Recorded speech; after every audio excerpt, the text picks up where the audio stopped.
Captain Titus, the Orks have massacred the Forge World's forces. And they have taken the planetary defense weapons. Clever of the damned Orks. Keeps us off their backs while they loot the Titan war machine. Brace for evasive maneuvers. Pilot, report! Starboard engine is dead, Sergeant. We are losing altitude. Get the ship to safety. We'll find another way down. Aye, Captain. Thunderhawk Lancer Jove returning to launch bay. In the 41st millennium, the galaxy is a place where only war rages. Humanity, under the brutal and oppressive regime of the Imperium of Man, fights for survival against the myriad threats of Xenos, aliens, traitors, and demons. It is a grim-dark universe where human lives are often considered worthless, emphasizing the harsh realities of the Imperium. In this environment, even heroes operate under immense pressure, caught within a system that can easily turn against them. This sets the stage not only for external conflicts, but also for the internal struggles that will unfold throughout the narrative. The story is set on the Forge World Graia, a vital planet dedicated to the production of weaponry for the Imperium. This planet is under a devastating assault by a massive Ork Vogue, a term for a large Ork horde, led by the powerful war boss Grimskull. The Ork's primary objective is to seize Graia's colossal war machines, particularly its Titans. Into this dire situation, the Ultramarines command squad is deployed. The Ultramarines are one of the most renowned and disciplined chapters of genetically engineered and cybernetically enhanced superhuman soldiers, known as Space Marines or Adeptus Astartes. They are often considered the poster boys of the Imperium, known for their tactical prowess, dutifulness, and honor. The player assumes the role of Captain Titus, a seasoned veteran and commander of the Second Company.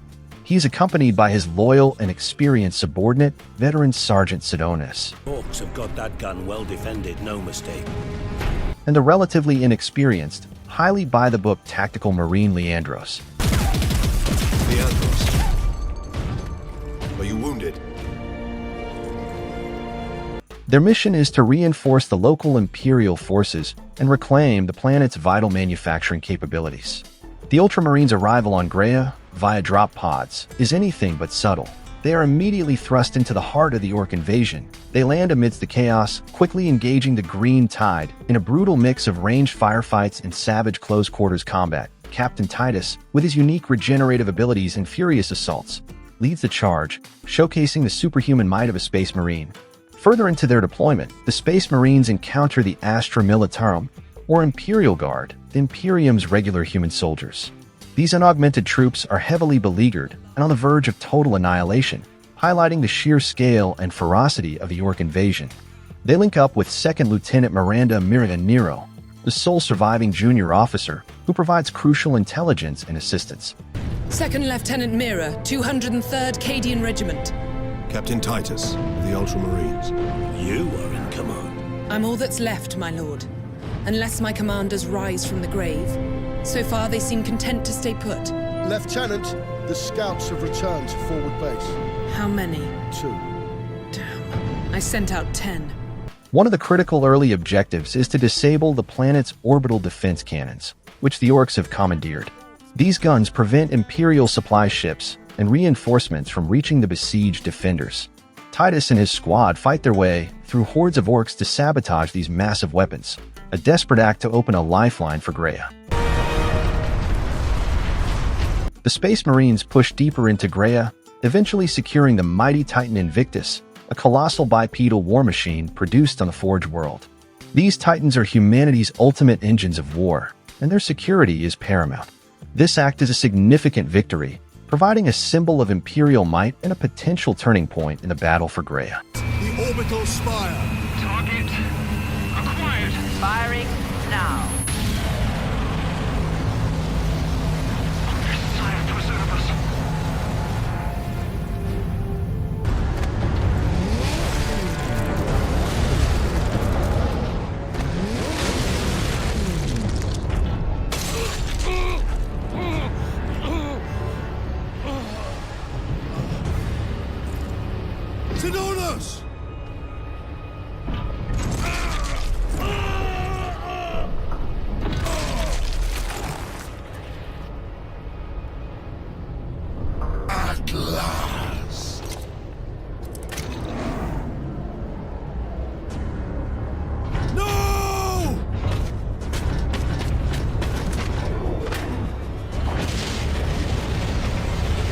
Titus, fueled by grief and righteous fury, confronts Chaos Lord Nimmeroth in a climactic and brutal battle.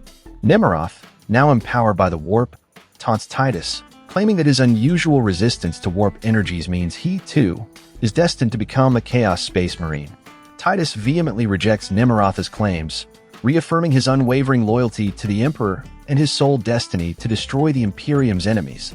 He harnesses his inexplicable resistance to warp energies, assaulting Nimmeroth and delivering devastating blows as they plummet through the collapsing spire. Ultimately, Titus destroys Nimmeroth, preventing his ascension to Demon Prince status and eliminating the immediate chaos threat to Graia. Following Nimmeroth's defeat, Titus makes the pragmatic and responsible decision to destroy the unstable power source, ensuring it can never again be used for malevolent purposes by anyone, including the Inquisition. This act, while logical, is another instance of Titus acting outside strict protocols. Titus's unique resistance to chaos, while vital for his victory, is portrayed as mysterious and inexplicable. In the paranoid Imperium, anything inexplicable, especially concerning the warp, is immediately deemed suspicious and often equated with heresy. This very strength, ironically, becomes his greatest vulnerability in the eyes of the system he serves.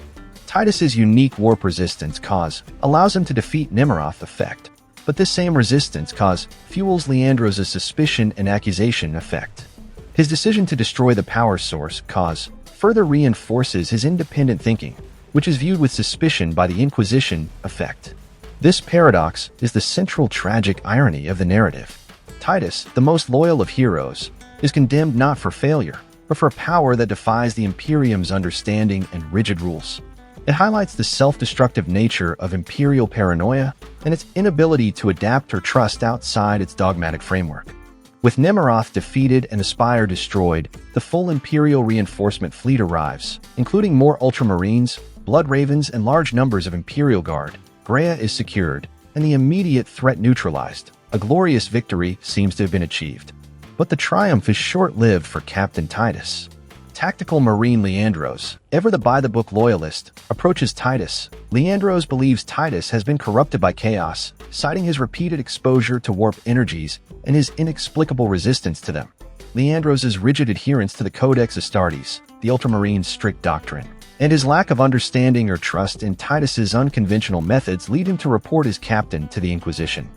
Immediately following Leandros' accusation, Inquisitor Thrax arrives, accompanied by Black Templar's Space Marines, a chapter known for their zealous faith and intolerance of heresy.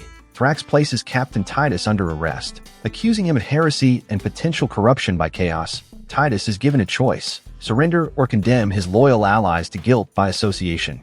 He chooses to surrender, accepting his fate for the sake of his brothers. The game concludes with Captain Titus's arrest by the Inquisition, leaving his ultimate fate uncertain. The hero who saved Graia is now a prisoner, accused of the very evil he fought to destroy. This open ending sets the stage for future events. The game's ending is a powerful statement about the grimdark nature of Warhammer 40,000. Titus, a loyal and effective hero, is condemned by the very system he serves. This is not a simple good versus evil ending. It is good versus rigid dogma. Leandros' actions, while ostensibly loyal and by the book, are the direct cause of Titus's downfall. This highlights the internal ideological struggle within the Imperium. Titus representing pragmatic individualism and adaptability, and Leandros representing blind, unthinking loyalty to protocol. Titus's unique resistance and pragmatic actions cause, combined with Leandros' dogmatic interpretation of the Codex and lack of communication cause, directly lead to Leandros' accusation effect, and Titus's arrest by the Inquisition effect. This ending serves as a stark reminder that in the 41st millennium, heroism alone is not enough. The Imperium's paranoia and its rigid adherence to its doctrines can be as destructive as any external foe, often consuming its own saviors. It leaves the audience with a sense of injustice and the enduring darkness of this universe. The title Mastercrafted Edition becomes ironic in this context, as even a mastercrafted hero can be broken by the system.